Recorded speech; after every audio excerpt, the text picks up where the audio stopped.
दोस्तों नमस्कार। मैं नाथ सोनांचली कथा कहानी और उपन्यास के इस अंक के साथ पुनः हाजिर हूँ। दोस्तों इस समय हम लोग सुन रहे हैं प्रेमचंद की लिखी हुई कुछ श्रेष्ठ कहानियों का वाचन। इस कड़ी में इस समय हम लोग सुन रहे हैं प्रेमचंद की लिखी हुई कुत्ते की कहानी का वाचन। दोस्तों कुत्ते की कहानी के प्रथम भाग का वाचन मैं अपने पिछले वाचन के क्रम में कर चुका हूँ। अब लीजिए सुनिए कहानी कुत्ते की कहानी के दूसरे भाग का वाचन मेरे अर्थात नाथ सोनांचली के स्वर में। मेरी माताजी की दशा दिन दिन खराब होती जाती थी। भूख, चिंता, मार, इन सब कारणों ने मिलकर उन्हें पागल बना दिया। एक खंडहर में अकेली पड़ी रहती। मैं एक बार उन्हें देखने गया था। मुझ पर इतनी तेजी से झपटी कि मैं भाग न जाऊं तो मुझे जरूर काट खाएं। उधर से लोगों ने आना बंद कर दिया। सदियों की बात, गडरिया उसी दिन सजा भुगत कर निकला था। एकाएक उसी दिन रास्ते में माताजी मिल गई और उसके बहुत बचाने पर भी काट खाया। माताजी के दांतों में इतना विष था कि 2-3 दिनों में गडरिया मर गया। किसी की मृत्यु पर खुश होना, चाहे वो अपना कट्टर शत्रु ही क्यों न हो, बुरी बात है। मगर मैं उछलने लगा। गडरिया के मरने से मुझे बहुत खुशी हुई। अब मेरा कोई वैरी न था, मगर इस खुशी ने मुझे जितना हंसाया उतना ही उस खबर ने रुलाया भी कि उसके 2-3 दिन बाद ही पुलिस ने माताजी को गोली मार दी। मैं कई दिनों तक दुखी रहा। भला संसार में ऐसा कौन होगा जिसे माता के मरने का मार्मिक शोक न हो। अब जकिया के सिवा कोई मेरा सगा न रह गया था।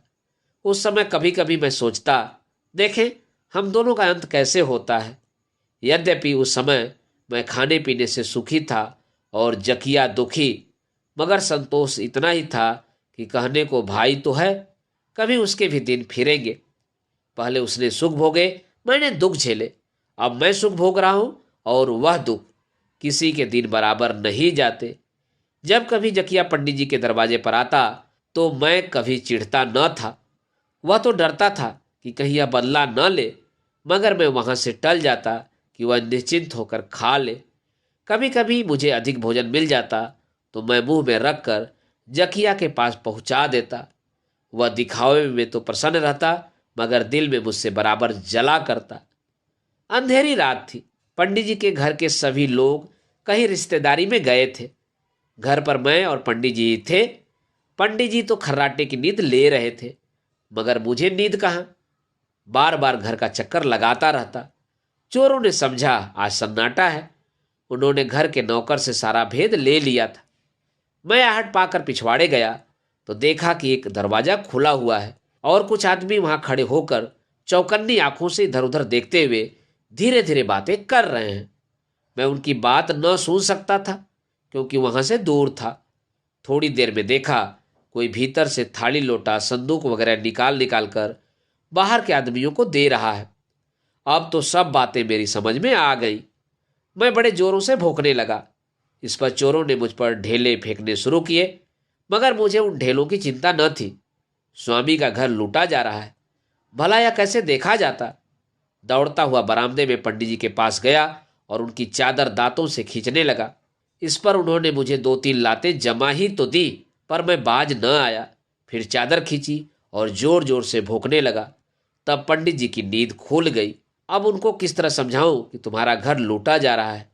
बार बार पिछवाड़े जाता और उनके सामने आकर जोरों से भौंकने लगता। इससे मेरी यही मंशा थी कि पंडित जी पिछवाड़े चलकर देखें कि उनका घर लूटा जा रहा है और उसके बचाने का प्रयत्न करें। मेरी चुस्ती से चोरों की हिम्मत न पड़ती थी कि सामान लेकर भाग निकले। मैं रास्ता रोके हुए था। दूसरे सवेरा होने में थोड़ी ही कसर थी, इसीलिए सब माल असबाब उसी पास वाले गड्ढे में डुबोते जाते थे। उनकी मंशा शायद यही थी कि दूसरी रात में सब माल असबाब उठा ले जाएंगे। भला गड्ढे के अंदर कौन ढूंढने जाता है। मुझे बार बार गुस्सा आता था कि पंडित जी की बुद्धि पर आज पत्थर क्यों पड़ गया है। वह मेरे इशारे क्यों नहीं समझ रहे हैं। संतोष यही था कि माल अभी बाहर नहीं गया था। आखिर मुझे एक उपाय सूझ गया। पलंग के नीचे पंडित जी की लाठी पड़ी थी। उसे मैंने मुंह में उठा लिया और पिछवाड़े की तरफ बढ़ा। अब पंडित जी मेरा इशारा समझ गए। तुरंत लाठी लेकर पिछवाड़े पहुंचे तो देखते हैं कि चोर सारा माल असबाब उठाए लिए जा रहे हैं। बुरी तरह घबरा उठे। उनके मुंह से केवल इतना निकला, चोर चोर। चोर का नाम सुनते ही पकड़ो पकड़ो आ पहुंचे की आवाजें चारों ओर से आने लगी। दम भर में गांव के सब लोग लाठियां ले लेकर इकट्ठे हो गए, मगर चोरों का पता नहीं था। अब यह फिक्र हुई कि चोर क्या क्या ले गए। पंडित जी के तो होश हवास ही ठिकाने न थे। होश आने पर पंडित जी ने घर के अंदर जाकर देखा तो सब कुछ गायब था। सिर पर बिजली सी गिर पड़ी। लोगों ने उन्हें संभाला और समझाने लगे, भैया इतना छोटा जी मत करो, रुपया पैसा हाथ का मैल है, इसके जाने की क्या चिंता। लेकिन पंडित जी बराबर हाय हाय करते जाते थे। मेरी ओर कोई ताकता भी न था। मैं दौड़ दौड़ कर गड्ढे के पास जाता और जोरों से भौंकता, फिर आता और पंडित जी के पैरों पर मुंह रख कर पूंछ हिलाता। पर पंडित जी पैर खींच लेते थे। पैर खींच लेना तो कोई बात न थी, वह गुस्से में आकर लाते भी जमा देते थे। मगर मैं अपना काम बराबर किए जाता था। कब तक कोई इशारे को न समझेगा। सभी तरह के लोग थे। कुछ लोग पंडित जी को तसल्ली दे रहे थे तो कुछ लोगों को हंसी उड़ाने की सूझ रही थी। कह रहे थे, इसी से कहा गया है कि अपनी कमाई में कुछ न कुछ दान अवश्य करना चाहिए। जो लोग सब कुछ अपने आप हजम करना चाहते हैं उनका यही हाल होता है। पटवारी ने सलाह दी, पंडित जी पुलिस को इत्तला कर दीजिए, शायद कुछ पता लग जाए। चौधरी बोले, अजी पुलिस का ढकोसला बहुत बुरा होता है, वे भी आकर कुछ न कुछ चूसते ही हैं। मैंने तो इतनी उम्र में सैकड़ों बार इत्तलाएं की, मगर चोरी गई हुई चीज कभी न मिली। पंडित जी ने दिल कड़ाकर उत्तर दिया, हाँ चौधरी तुम ठीक कहते हो, तकदीर से उठी हुई चीज फिर कहाँ मिलती है। उधर तो यो बातें हो रही थी, इधर मेरा काम जारी था। कुछ लोग मेरी हरकत देखकर कहने लगे, देखो पंडित जी के साथ साथ कुत्ता भी घबरा गया है। पंडित जी समझदार होने के कारण शांत हैं, मगर यह बेसमझ कुत्ता बौखला उठा है। ये बातें सुनकर मुझे उन पर हंसी आती थी। बेसमझ ये सब है कि मैं घंटों से इशारे कर रहा हूं, पर किसी की समझ में बात नहीं आती। फिर भी अपने को समझदार कहते हैं। क्या कहूं, कहीं मैं भी आदमी होता तो दिखा देता। एकाएक मुझे एक उपाय सूझ गया। मैं भीड़ को चीरता हुआ पानी में कूद पड़ा और एकदम नीचे घुसकर तह तक पहुंच गया। संयोग से एक करोटी मुंह में आ गई। उसे लेकर बाहर निकला तो मेरी बात सबकी समझ में आ गई। फिर क्या था, कई आदमी पानी में कूद पड़े और थोड़ी देर में सब सामान मिल गया। पंडित जी इतने खुश हुए, मुझे बार बार उठा उठा कर छाती से लगाने लगे। सब यही कहते थे कि कुत्ते में ऐसी समझ बहुत कम देखने में आई है। जरूर यह पूर्व जन्म का कोई विद्वान रहा होगा, किसी पाप का प्रायश्चित करने के लिए इस योनि में आया है। एक महाशय बोले, पुराने जमाने में जानवर आदमी की तरह बातें करते थे और आदमियों की बातें समझ भी जाते थे। इस पर चौधरी बोले, बिल्कुल सत्य कहते हो भाई। रामायण में लिखा है, एक कुत्ते ने श्री रामचंद्र जी से अपनी कहानी कही थी। एक दिन श्री रामचंद्र जी का दरबार लगा हुआ था। छोटे बड़े अमीर गरीब सब जी खोलकर अपना अपना हाल सुना रहे थे। इतने में कुत्ता भी आ पहुंचा और हाथ जोड़कर सामने खड़ा हो गया।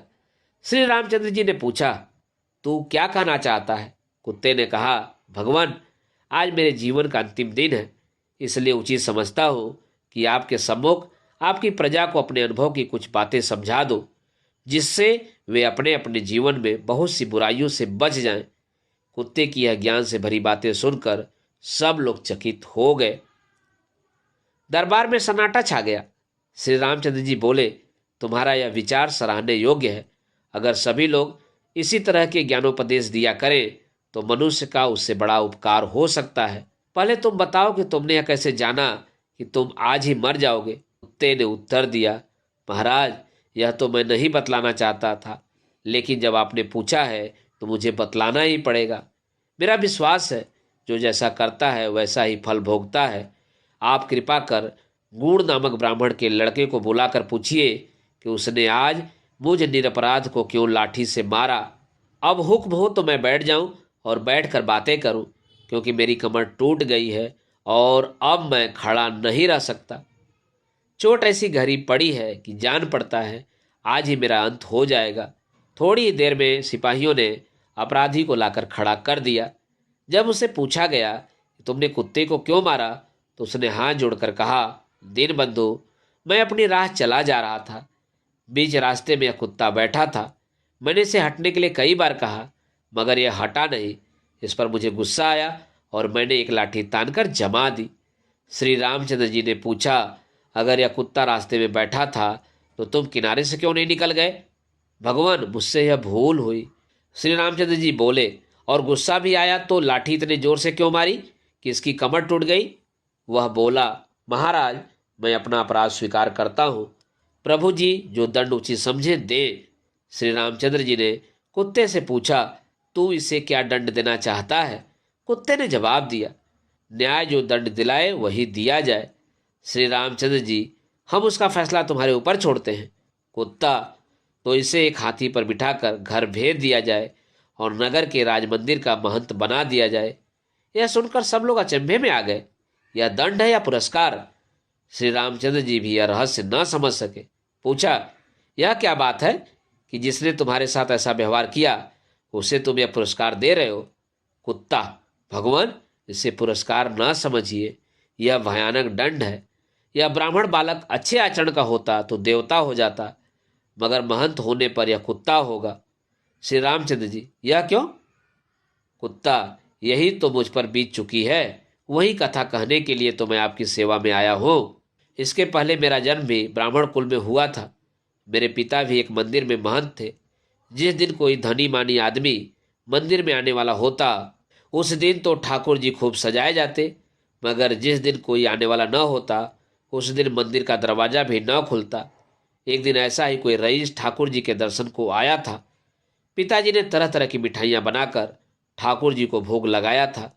जब घर आए तो मैं रो रहा था। माताजी दूध और चावल गर्म कर रही थी। पिताजी को देखते ही मैं मचल गया कि इन्हीं के हाथों दूध भात खाऊंगा। पिताजी मुझे बहुत प्यार करते थे। मुझे तुरंत गोद में उठा लिया और खिलाने लगे। उस समय वह ठाकुर जी की पूजा करके आए थे, इसलिए उनके नाखूनों में घी लगा हुआ था। गर्म दूध में पिघल कर घी उसमें मिल गया। मुझे क्या मालूम था कि जरा सा घी मिल जाने के कारण मुझे इतना कठोर दंड मिलेगा। मैंने वेद पढ़ा और पढ़ाया, यज्ञ कराए और बड़ी निष्ठा से अपने धर्म का पालन करता रहा, मगर जब यमराज के पास पहुंचा तो उन्होंने कहा कि यह तो एक पाखंडी महंत का लड़का है। दूसरे, इसने उसका कमाया हुआ अन्न खाया है। तीसरे, ठाकुर जी के चढ़ाए हुए घी को जूठा कर दिया, इसलिए इससे कुत्ते की योनि में भेजा जाए। मैं बहुत रोया, मगर किसी ने मेरी न सुनी। मैं वही कुत्ता हूँ। अतः आप लोग समझ सकते हैं कि मैंने दंड दिया या पुरस्कार। इतना कहकर कुत्ता बेहोश हो गया और ऐसा गिरा कि फिर न उठा। सवेरा हो रहा था। सब लोगों ने अपने अपने घर की राह ली। कुत्ते की यह कथा सुनकर मुझे अपनी दशा पर बहुत दुख हुआ। एक समय वह था कि पशुओं के साथ भी न्याय किया जाता था। एक समय यह है कि पशुओं की जान का कोई मूल्य ही नहीं। इसके साथ ही यह संतोष भी हुआ कि पशु होने पर भी मैं ऐसे धूर्त महंतों से तो अच्छा ही हूँ। पंडित जी उस दिन से मुझसे और भी स्नेह करने लगे। किसी से भेंट होती तो मेरी ही चर्चा करने लगते। यह कुत्ता नहीं, मेरे पूर्व जन्म का संतान है। उन्हीं दिनों गांव में कई जंगली सुअर आ गए थे। उनके उत्पात से सारे गांव में हाहाकार मच उठा। जिस खेत में वे घुस जाते उसे बर्बाद ही करके छोड़ते। किसमें इतनी हिम्मत थी कि उनका सामना करता? शाम से ही रास्ता बंद हो जाता था। मेरे जी में तो यह उमंग आती थी कि एक बार जान पर खेलकर उन दुष्टों पर झपट पड़ूं, पर मेरी कमर अभी अच्छी न हुई थी। मैं भला उन भयंकर जंतुओं से क्या भिड़ता? लाचार था। हाँ, जकिया खूब मोटा ताजा था। वह हिम्मत करता तो एक आध को मारकर ही छोड़ता, पर वह एक नंबर का कायर था। सुअरों की सूरत देखते ही कोसों भागता, और जब समझ जाता कि यहाँ तक सुअर न आ सकेंगे तो गला फाड़ फाड़ कर चिल्लाता। सबसे बड़ा खेद तो यह था कि गांव में सैकड़ों आदमी थे, पर किसी में इतना साहस नहीं कि उन्हें ललकारे। कुत्तों को मारने में तो सभी शेर थे, पर सुअरों के सामने सब के सब बिल्ली बने हुए थे। आखिर एक दिन लोगों ने थाने में जाकर फरियाद की। थाने का सबसे बड़ा अफसर अच्छा शिकारी था। उसे खबर मिली तो एक दिन कई कुत्ते लेकर गांव आ पहुंचा। गांव के सब आदमी तमाशा देखने के लिए जमा हो गए। पंडित जी भी मुझे अपने साथ लेकर चले। उनका लड़का भी चलने को तैयार हुआ, पर पंडित जी ने उसे साथ ले चलना मंजूर न किया। बोले, वहां क्या मिठाई बट रही है कि जाकर ले लोगे? कहीं सुअरों के सामने आ गए तो प्राण न बचेंगे। मैं तो गांव का मुखिया ठहरा, मजबूर हूं। तुम जानबूझकर क्यों अपनी जान जोखिम में डालते हो? यह बात सुनकर लड़का सहम उठा और साथ चलने का नाम न लिया। जब मैं साहब के समीप पहुंचा तो पहले पहल मेरी निगाह उन कुत्तों पर पड़ी जो साहब के साथ आए हुए थे। वे सब एक गाड़ी पर बैठे हुए थे जिसे लोग मोटर कहते थे। अपने उन भाग्यवान भाइयों को देखकर मैं गर्व से फूल उठा। मेरी जाति में भी ऐसे लोग हैं जो इतने बड़े अफसर के साथ मोटर में बैठते हैं। सब के सब कितने साफ सुथरे थे। यहाँ तो वर्षों से नहाने की नौबत नहीं आई थी। बालों में हजारों किलनियां भरी हुई थी।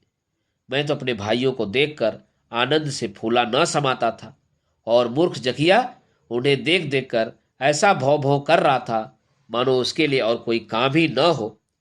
गांव के लोग बराबर मना करते, डांटते, पत्थर मारते, पर वह किसी तरह चुप न होता था। मालूम नहीं उसके मन में क्या बात थी। क्या वह इतना भी नहीं समझता था कि ये लोग गांव का हित करने नहीं आए हैं? नहीं तो क्या गांव में आदमी उन्हें मार न भगाते? इसके सिवा और क्या कहा जाए कि उसकी मूर्खता क्या थी। मैंने अपनी जाति में यह बहुत बड़ा ऐब देखा है कि एक दूसरे को देखकर ऐसा काट खाने को दौड़ते हैं गोया उनके जानी दुश्मन हो। कभी कभी अपने उजड़ भाइयों को देखकर मुझे क्रोध आ जाता है, पर मैं जब्त कर लेता हूँ। मैंने पशुओं को देखा है ऐसे जो आपस में प्यार से मिलते हैं, एक साथ सोते हैं, कोई चूं तक नहीं करता। मेरी जाति में यह बुराई कहाँ से आ गई कुछ समझ में नहीं आता। अनुमान से यह कह सकता हूँ कि यह बुराई हमने आदमियों से सीखी है। आदमियों में ही यह दस्तूर है कि भाई से भाई लड़ता है, बाप बेटे से, भाई बहन से। भाई एक दूसरे की गर्दन तक काट डालते हैं।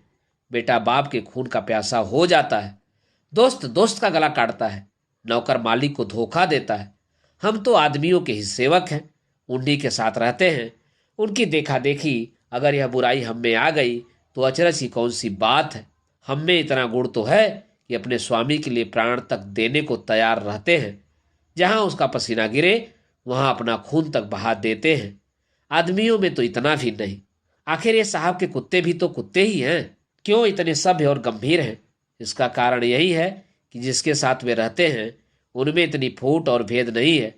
मुझे तो वे सब देवताओं से लगते हैं। उनके मुख पर कितनी प्रतिभा थी, कितनी सराफत थी। साहब बहादुर अपने कुत्तों को साथ लिए वहां पहुंचे जहां सुअरों का अड्डा था। वहां पहुंचकर उन्होंने सीटी बजाई और सभी कुत्ते चौकन्ने हो गए।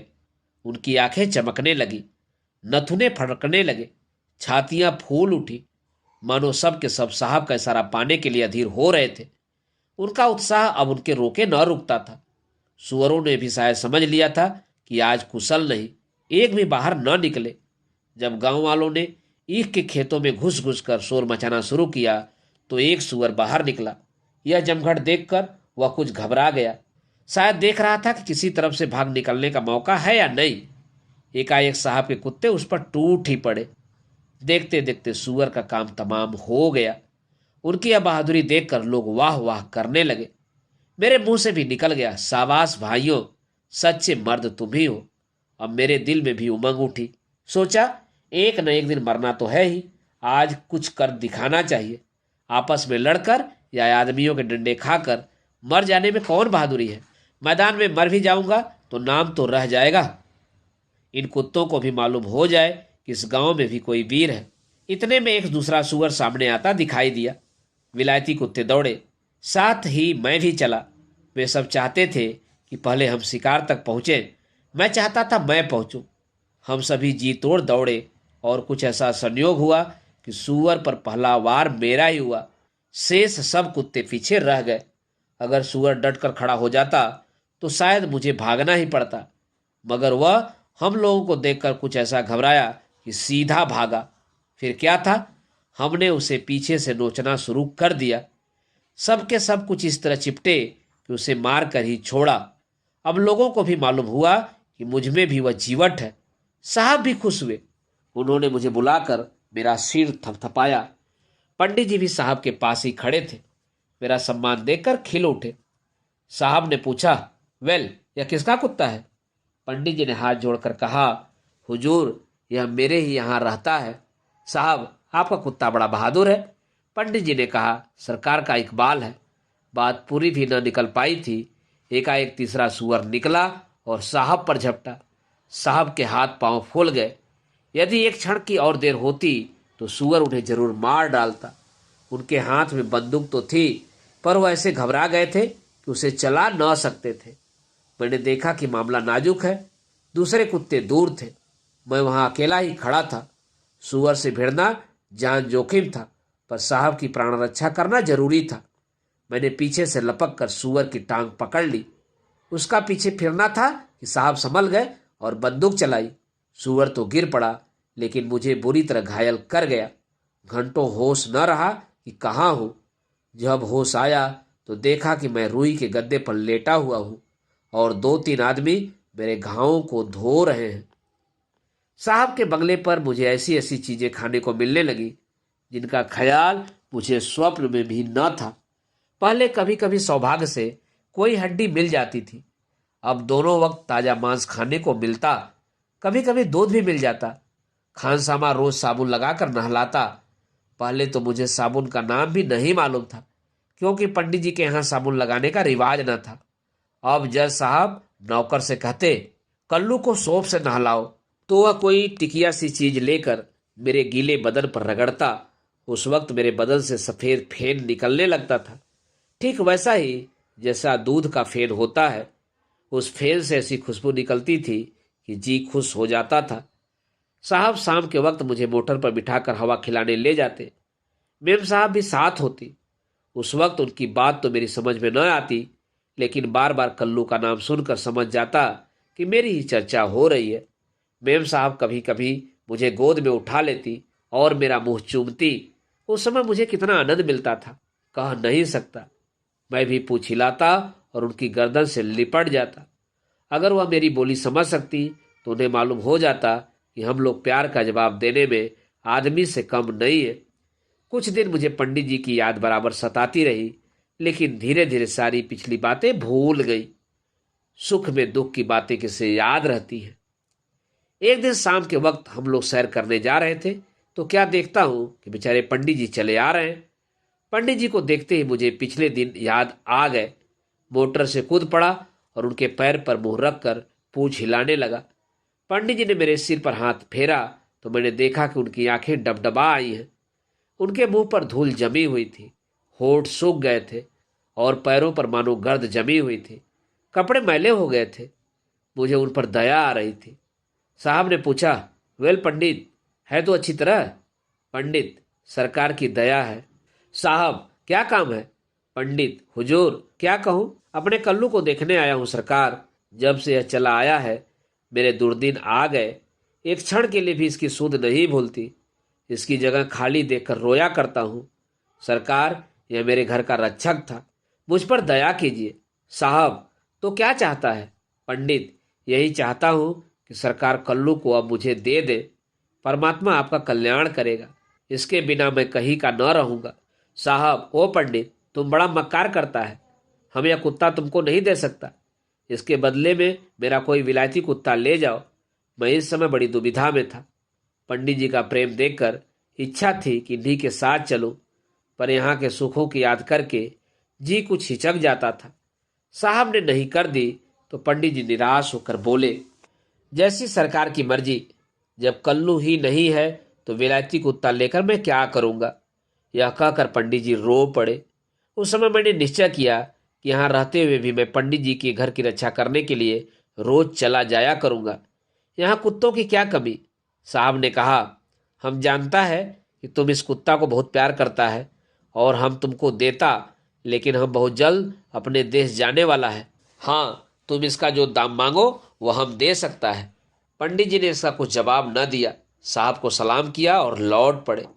एकाएक उन्हें कोई बात याद आ गई। लौट कर बोले, सरकार, विलायत से कब लौटेंगे? साहब, ठीक नहीं कह सकता, मगर जब हम आएगा तो तुमको इतला देगा।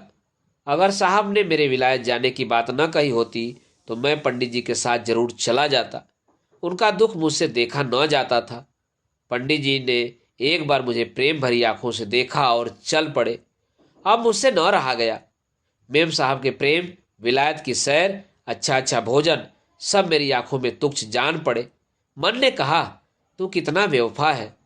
जिसने तुझे बचपन से पाला, ब्राह्मण होकर भी जिसने तुझे गोद में खिलाया, जिसने कभी डांटा तक नहीं, उसे तू भोग विलास के पीछे छोड़ रहा है। फिर मुझे कुछ सूध न रही।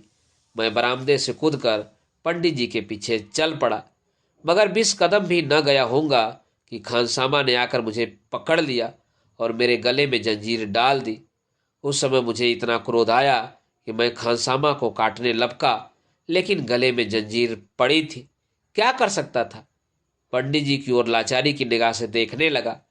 पंडित जी भी बार बार पीछे मुड़ मुड़ कर देखते जाते थे, यहाँ तक कि आंखों से ओझल हो गए। उस दिन मैंने भोजन न किया, बार बार पंडित जी की याद आती रही। दोस्तों, अभी आप सुन रहे थे प्रेमचंद की लिखी हुई कुत्ते की कहानी के दूसरे भाग का वाचन। दोस्तों, कुत्ते की कहानी के तीसरे और अंतिमवें भाग को आप मेरे वाचन के अगले क्रम में सुन सकते हैं। तो जुड़े रहिए कथा कहानी और उपन्यास के साथ। धन्यवाद। नमस्कार।